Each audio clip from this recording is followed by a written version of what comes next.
범죄 신고했는데 이건 내라고요? 과태료 내라고요?입니다.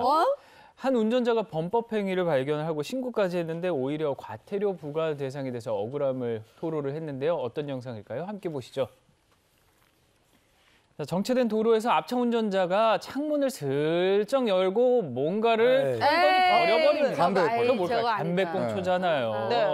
무단투기를 창문 열 때부터 직감을 했다고 하고요. 뒷차 운전자가 그 장면을 그대로 휴대전화로 촬영을 해서 안전신문고에 신고했다고 합니다. 아유, 담배꽁초 도로에 잘못 버렸다가 그 화물차 적재물에 붙어서 막 불 붙을 뻔한 적도 있고, 그렇죠? 그렇죠. 제대로 딱 포착했네요. 전에 저런 사고 있었어요. 그냥 거기서 이렇게 뚝 버리니까 뒤에서 여기 날아오니까 그래서 가드레일 받고 뭐 이런 사고도 있고 막 그랬었는데 그래서 과태료 처분을 받게 됐어요? 어떻게 됐어요? 애석하게도 신고자가 쓰레기 무단투기에 대해서 신고한 민원이 불수용됐다는 통지를 받았다고 합니다. 담당 경찰관에게 신고자가 문의를 하니까 제보 영상에 날짜와 시간이 보이질 않아서 처리할 수 없다 이런 대답을 받았는데요. 더 큰 문제가 그 다음이었습니다. 제보자에게 과태료가 7만 원이 부과된 거예요. 7만 원? 황당한 제보자가 제가 오히려 왜 과태료를 내야 하느냐 물어보니까 경찰이 운전 중 휴대전화를 조작했다. 아하. 대박. 야, 이거 참. 야. 진짜요? 네, 진짜입니다. 전혀 못했는데? 이런 빵당한. 황당 시츄에이션. 아니, 지금 자기가 과태료를 7만 원 물게 된 이 상황 굉장히 억울할 것 같은데? 아니, 근데 이게 날짜하고 시간이 기록되지 않았다고 안 된다는 건데 이게 그래요? 그렇게 돼 있어요? 사실 저도 운전하면서 제일 얄미운 사람이 앞에서 그냥 담배 피는 사람, 연기가 막 들어오잖아요. 그래서 제가 예전에 한번 제 스스로 조사를 해봤어요. 저 사람들이 담배꽁초를 잘 처리하나. 근데 이제는 10명이면 6, 7명 그냥 밖에 버리더라고요. 근데 요즘엔 좀 많이 낮았어요. 요즘에는 이제 밖에 버리지 않는데 자, 이렇게 밖에 버렸을 경우에 처벌이 가능할까요? 버리면 처벌이 가능하죠. 그렇죠. 뭐 일반인이 이제 그 뭐 길 가다가 담배꽁초를 버리면 이제 폐기물 관리법상 처벌이 되고요. 그다음에 이제 만약에 운전했을 때 담배꽁초를 그냥 버리면 도로교통법 위반이 돼서 범칙금 5만 원이 나올 수가 있고 벌점도 이제 10점이 쌓일 수가 있어요. 근데 문제는 뭐냐면 그 사람 잡아야 될 거 아닙니까? 그래서 이제 영상을 찍어야 되는데 말씀하신 대로 핸드폰으로 찍으면 조금 문제가 발생할 수 있으니까 가장 간편한 방법은 뭐냐면 블랙박스 영상. 그 영상을. 거기에 이제 날짜도 찍히고 시간 장소 나오니까 그걸 제출하면은 이제 이 사람을 처벌을 시킬 수가 있고요. 그다음에 또 필요할 경우에는 또 이제 보상금도 받을 수가 있어요.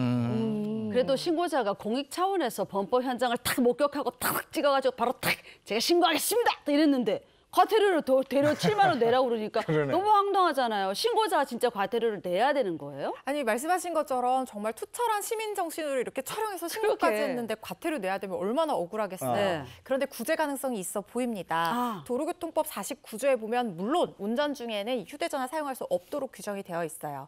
그런데 예외적으로 사용할 수 있는 경우도 있는데요. 차가 정지하고 있을 때나 아니면 긴급 자동차를 운전할 때나 아니면 범죄나 재해 신고를 할 때는 예외적으로 운전 중에도 사용할 수 있도록 규정이 되어 있거든요.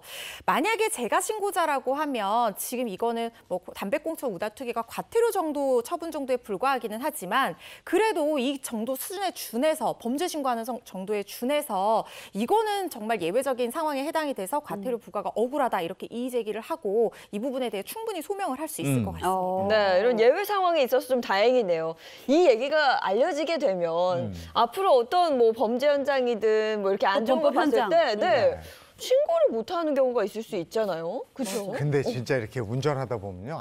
아주 얄미운 운전자들 신고하고 싶을 때가 있어요. 있어요. 아니 이를테면 저 왜 이렇게 그 올림픽 도로 가다가 분당으로 빠지는 그 길인데 늘 실선, 이중 실선 거리. 그래 있어요. 거기서 나를 한참 기다려서 거기까지 갔는데 거기서 싹 끼어들게. 야, 진짜 얄밉죠. 어떤 땐 들이받고 싶을 때. 이런 거 진정하셔야 돼요. 근데 구체적으로 어떻게 신고해야 되는지를 모르겠어요. 네, 그럴 때 들이받지 마시고 이렇게 신고하시면 됩니다. 자, 민원 신청 방법 아주 간단하니까 참고하시기 바랍니다. 우선 국민신문고 사이트를 통해서 신고를 할 수가 있는데요. 차량 번호가 찍힌 영상물을 첨부를 해서 신고하시면 2주 이내에 신고를 한 사람에게 결과를 통보합니다. 뭐 담배꽁초 무단투기를 예로 들어볼게요. 운전자에게 과태료 5만 원을 부과하고 포상금을 받고 싶다. 그럼 일반 민원으로 접수하면 되고요. 범칙금 5만 원과 벌점 10점을 부과하고 싶다면 교통법규 위반 차량 신고를 하시면 됩니다. 또 국민신문고만 있는 게 아니라 안전신문고, 스마트 국민제보에도 범법 행위를 신고할 수 있으니까요. 신고의식 투철하신 시민분들은 꼭 참고하시기 바랍니다. 그럼 범법 행위를 딱 보고 신고한 사람은 무조건 포상금을 받게 되는 겁니까? 나 블랙박스 영상 봐야겠는데. 저 쓰레기 버리는 거 많이 그건 봤거든요. 아니고 이제 관할하는 데가 이제 지방자치단체거든요. 네. 지자체 돈이 많아야 줄 수가 있어요. 돈이 없으면 받을 수 없을 수도 있습니다. 규정이 다 다르고요. 보통 일반적으로 한 그 과태료 부담금의 한 10에서 20% 정도고요. 그 5만 원이 범칙금이니까 뭐 10%면 한 5천 원, 뭐 만 원 정도 이렇게 되고요. 그거는 다 이제 규정이 다를 수가 있으니까 해당 관할 지방자치단체에 문의하시기 바랍니다. 네, 우리 주변에서 일어나는 사건 사고를 법의 관점에서 풀어봤습니다.